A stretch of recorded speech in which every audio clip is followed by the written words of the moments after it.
Chers amis des rendez-vous, bonjour. Nous devons débuter ce magazine par la terrible nouvelle, le décès de Roger Hayel, notre ami, un pionnier des rendez-vous. Il a été le secrétaire de l'association pendant plus de 20 ans. Cette photo de Roger sera l'appui visuel de notre hommage. Adieu Roger. Le mois de mars a donc été très perturbé, mais cela ne nous a pas empêché d'animer culturellement Saint-Estève, cette mission que Roger partageait avec nous. En mars, la variété, la qualité étaient toujours de mise. Et cela a commencé le 6 mars avec le CEP d'Alain Gelès sur l'histoire des Jeux Olympiques, un CEP parrainé par la cave d'Ombrial. Monsieur Gelès, vous allez nous parler des Jeux Olympiques. Je crois qu'à Paris, ce sera la 33e édition moderne, hein, on ne parle pas des Jeux de la Grèce antique.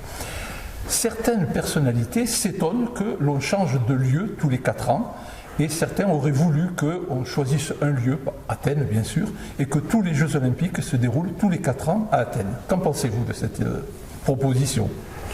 Si vous me permettez, je dirais que votre question est astucieuse et fait part d'une curiosité, en effet, qui questionne. En effet, les Jeux Olympiques se sont déroulés de moins 776 à 393 à Olympie. Et il y a eu d'autres Jeux dans la Grèce antique, à Delphes, par exemple, à Corinthe, les Jeux isthmiques, donc dans des cités où pendant des siècles, on a répété l'événement. Alors, pourquoi Coubertin, quand il crée les Jeux en 1896, il les donne à Athènes, ce qui paraissait être un retour aux sources, et pourquoi ensuite ça s'est déplacé? Alors, la première explication qu'on peut donner, c'est qu'en définitive, le but premier des Jeux, dans l'esprit de Coubertin, c'était l'universalisme. Il était donc normal de rechercher à tourner dans tous les pays du monde pour justement offrir ce rassemblement de la jeunesse mondiale et tous les 4 ans de trouver une nouvelle destination. Très compétent et pédagogue, s'appuyant sur un diaporama de grande qualité, Alain Gelès a su captiver son auditoire. S'il a rappelé l'origine grecque des Jeux Olympiques, il a su aussi nous projeter vers l'avenir, vers 2024. La conférence nous a remis en mémoire dates, lieux, anecdotes et champions, tout en analysant les difficultés et les drames qui parfois ont assombri les Jeux Olympiques. Puis, les 9, 10 et 11 mars, ce fut la 3e session d'Étoiles, parrainée par Optique 2000, et consacrée au voyage dans le temps. Et 4 films, bien sûr, étaient au programme, dont l'un, Case de départ, a été projeté devant une centaine de collégiens pour leur plus grand plaisir.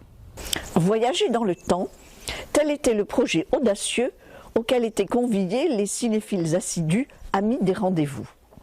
Le voyage dans les temps est un vieux fantasme qui a passionné bien des cinéastes. Le premier film, Case départ, renvoyait ses héros au XVIIIe siècle, à l'époque de l'esclavage, et montrait toute l'horreur de cette société tout en maniant l'humour. Alors que Camille Redouble, d'un ton beaucoup plus léger, renvoyait l'héroïne à ses émois d'adolescente. Le ton était plus grave, mélancolique même pour Quartier lointain, lorsque le héros tâchait de déchiffrer ses secrets de famille. Et la session s'achevait par le film délicieux de Woody Allen, Minuit à Paris. Mais en fait, quel est le but du héros qui voyage dans le temps? Bien souvent, il s'agit de se connaître soi-même, de réfléchir sur ses choix de vie. Bref, une leçon socratique bien renouvelée. Le jeudi 16 mars, les membres des rendez-vous étaient conviés à une soirée cabaret avec le groupe Du Homard. Cécile Camarasa à l'accordéon et Olivier Martinez à la guitare ont brillamment animé cette soirée cabaret. Tous les airs interprétés rappelaient l'Amérique latine, avec ses rythmes endiablés. Et la tentation était trop forte, et les danseurs n'ont pas résisté.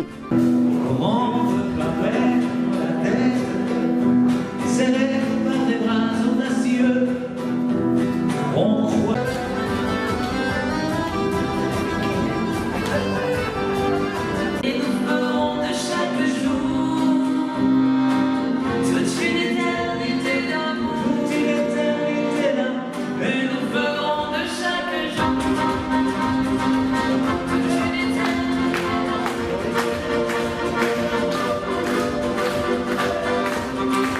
lors de l'entracte, chacun put déguster aussi une pâtisserie.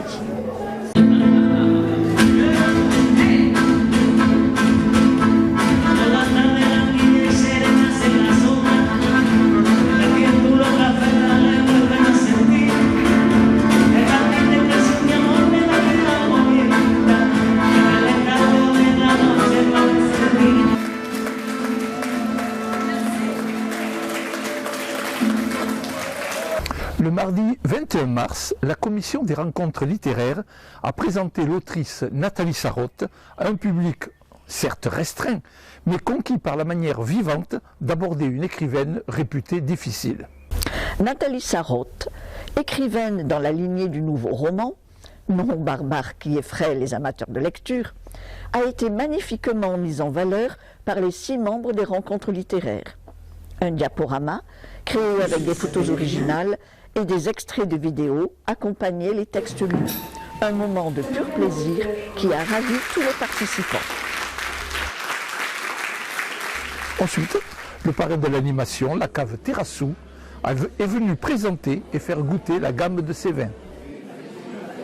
Le voyage culturel et convivial que nous devions faire à Sète le 30 étant reporté au vendredi 16 juin, en attendant donc avril, n'oubliez pas, culturez-vous bien.